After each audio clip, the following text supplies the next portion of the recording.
Hello and welcome to Thermomixing Adventures. Lisa here. Hey, today I want to show you how easy it is to make your own salted caramels in the Thermomix, and these are absolutely perfect for things like gifts for people when you're not sure what to buy them, also just for a special treat for yourself or whatever the occasion might be. So really easy. Be able to make it in a TM31, TM5, TM6, and it's really only a handful of ingredients. So come along today and I'll show you how to do it. Do say hi if you're watching on as well.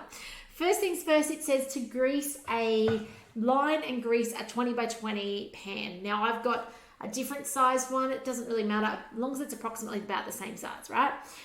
Close enough is good enough. I've also done it before in muesli bar little molds. You've got to work quickly, but that will work as well. So next thing it says is some butter, 120 grams of unsalted butter. Now if you had salted butter, it's not the end of the world. Use what you've got. Just skip the salt later on. We are making the salted version today, but you can actually make an unsalted one, so it's just a caramel fudge as well. So both are fine, all right? You pick which one you like. The only difference being this has salt on the top. All right, 120 grams of butter. Okay, next up we got dark sugar. Now, I've made it with the raw sugar before. It works okay as well. I do actually have, I've specialty bought dark brown sugar for this recipe. When I say dark brown, actually, I've just got brown sugar, okay? Dark brown sugar would work as well, obviously. So just use what you've got, okay? So if you've only got raw, use your raw. It won't be quite as rich, but it's caramel, right? Like, it's sugar and sweet and amazing. So use what you've got. All right, in this goes. Now, anyone watching along made this before? I'd love to know if it's something you have made before in your Thermomix, or maybe you've done it on a stovetop back in the days before a Thermomix.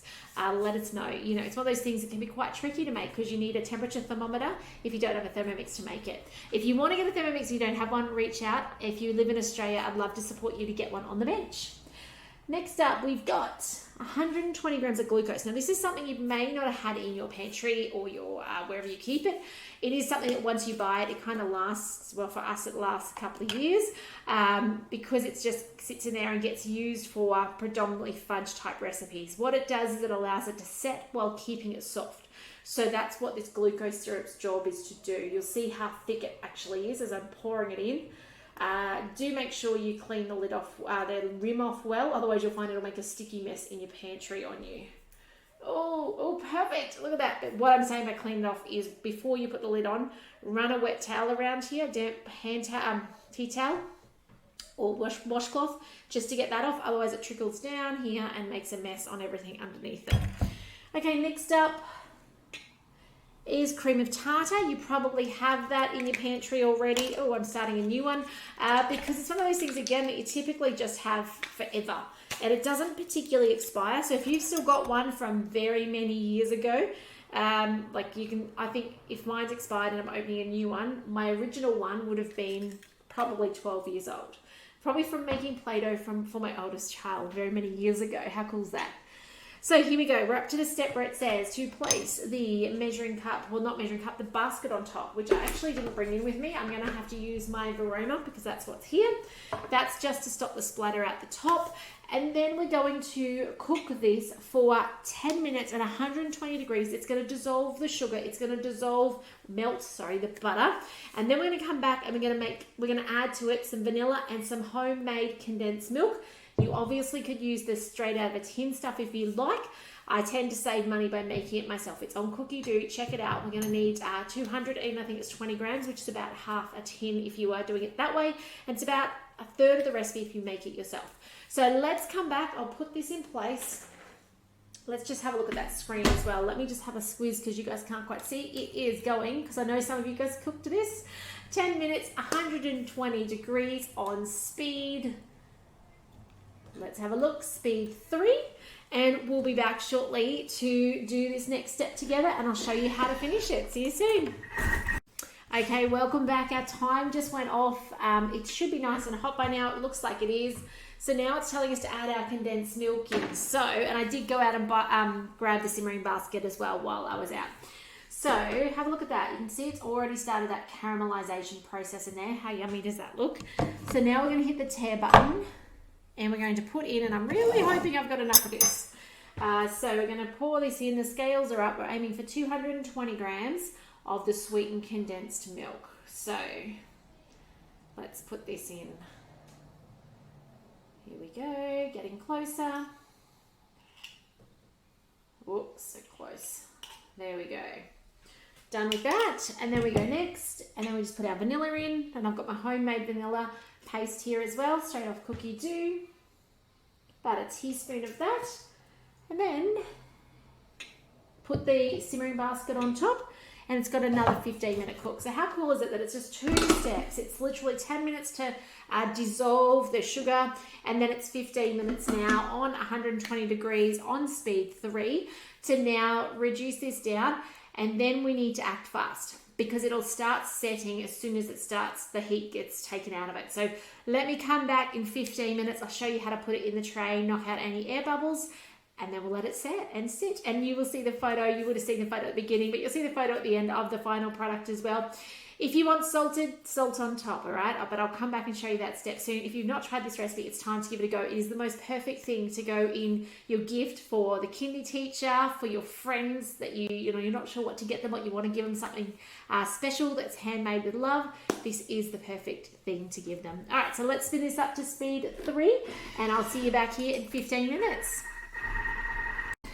Okay, the Thermomix is literally gone off. I kind of hung around to make sure it was going off when I was here because, I mean, most of the time I will walk away, but in this step, we want to make sure we're not far because it's going to start setting already. So round with my container that's lined with baking paper. I didn't spray it. It does say it says to grease it, but I never do. I'm just going to give it a stir. There's a little bit of water that dripped on the top.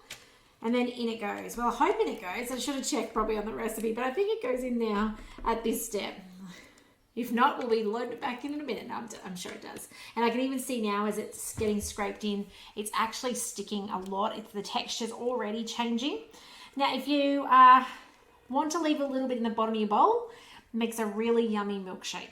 Okay, so you can leave a little bit in there and blend it up to make a beautiful milkshake in there afterwards.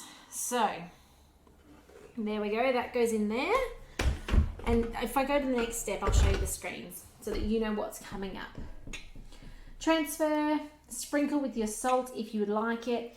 If you don't want salt, just leave it out. It'll be beautiful on its own anyway. And then set aside to cool for 30 minutes, then put in the refrigerator for 3 hours till it sets. Then, okay, to cut it nicely. First of all, you've got baking paper sides. You're gonna have to cut them off and taste test those bits, okay? So normally your container's not completely square on the sides unless you're really lucky and got one of those really square sized ones. So you're going to have to just cut it off, square it up and check that it tastes okay. Then use a really long, non-serrated, so a straight bladed knife. Well, it can be a curvy knife, but not serrates, right? And you actually just want to go straight through, side to side if possible. The shortest way will be the first way I do it. And then if your blade on your knife is not long enough to go lengthways, which mine is not, then I'll pick a line to actually cut to and then spin it the other way. That's the best way to get nice clean sides on your caramel fudge. Now, to put it in a container and gift it away, little sheets of baking paper between each layer if you're going to put squares upwards in like a tower style, because otherwise they will sweat and stick together. And obviously keep them in the fridge until you are going to gift them away as well. If you put them in a little gift box, still put a little bit of baking paper underneath them as well to make them nice and pretty. But otherwise, I hope you'll give this a go. No buying it when you can make it in the Thermomix with a handful of ingredients. I'm going to say you're probably spending the same amount that you would buy it for the first go, but you've got leftovers now. So you've got the glucose syrup left over. You've got your bag of brown sugar left over for later. You've got all those things that you can now make a second and a third and a fourth batch out of. In the probably what would have cost you, to buy the caramel, and you probably only got 4 squares or something pre-made. So give this a go with Thermomix. Let me know what you think when you do. If you've made it before, put it below, or if you've got a different recipe that you highly recommend, I'd love to know what that is as well in the comments. But thanks for joining me today. My name is Lisa Keegan from TMXing Adventures. Please check out my other videos. Get inspired, get the most out of your TM31, TM5 or TM6, and reach out if I can support you. Oh, one more thing. If it doesn't work, so for some crazy reason, like I haven't had many people ever reach out, but let's say this does not set. Unlikely, but maybe you went heavy-handed on the condensed milk accidentally, or maybe your scales weren't quite right or something bizarre like that. Don't throw it out. Okay, put it in a jar, just scrape it off the baking paper into a jar. It will make the most amazing ice cream sauce, okay, or even into your coffee so that it's a caramel coffee, right? Don't let it go to waste. That's one of my pet hates, I think you could say, with thermomixing, is there's so much amazing food we make, and occasionally, just bizarrely, something might not go the way it's planned to be. Reach out though. I'd love to help you save those things, reuse those things, not waste those things. But there's your tip. If for some reason the caramel doesn't set, you can repurpose it into other things. And even things, if I think about things like Rocky Road and those sorts of things, amazing. Okay, so don't let it go to waste. But anyway, guys, thanks for joining me today. Check out my other videos, get inspired, get the most out of your Thermomix, and let your friends and family know about your Thermomix and what it does for you, and let them know about my videos. And I'd love to support them get one and get the most out of it. But take care, and I'll see you in the next video soon. Bye for now.